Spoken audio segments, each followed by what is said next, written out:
વલસાડના સાંસદ ધવલભાઈ પટેલ કે જેમણે આજે ઉદ્યોગ મંત્રી સાથે મુલાકાત કરી છે। વલસાડ ડાંગના સાંસદ ધવલ પટેલે ઉદ્યોગ મંત્રી પિયુષ ગોયલ સાથે દિલ્હીમાં મહત્વની મુલાકાત લીધી અને વલસાડી હાફૂસ કેરીને જીઆઈ ટેગ આપવા માટે સાંસદ ધવલ પટેલે માંગ કરી છે।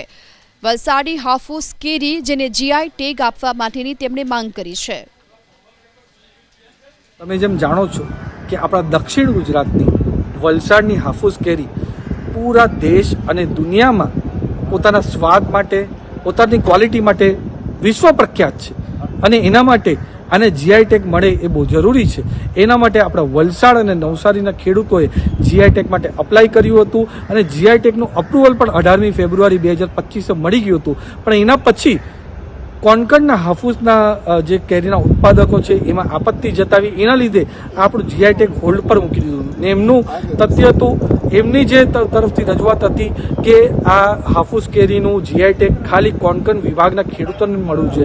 એના માટે આજે ખાસ કરીને આપણા દેશના કેન્દ્રીય મંત્રી વાણિજ્ય અને ઉદ્યોગ પિયુષ ગોયલજીને મળીને મેં રજૂઆત કરી છે, એમને લેટર પણ આપ્યો છે। એમાં મેં જણાવ્યું છે કે 1960માં જ્યારે મહારાષ્ટ્ર અને ગુજરાત અલગ પડ્યું ત્યાર લગીને વલસાડ અને નવસારી પણ કોણકણ વિભાગમાં જ આવતું હતું અને જે કોણકણની કેરીઓ છે હાફૂસ તે મેની ત્રીજા વીક લગીને થાય છે અને મેના ત્રીજા વીક પછી વલસાડ અને નવસારીની હાફૂસ કેરી થાય છે। એટલે બંને રાજ્ય એકબીજાના પૂરક બનશે, એકબીજાના પ્રતિસ્પર્ધી બનવાના નથી।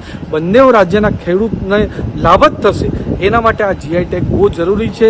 એના લીધે અમારા લાખો ખેડૂત ગુજરાતના છે એને પણ ફાયદો થશે, મહારાષ્ટ્રને પણ ફાયદો થશે।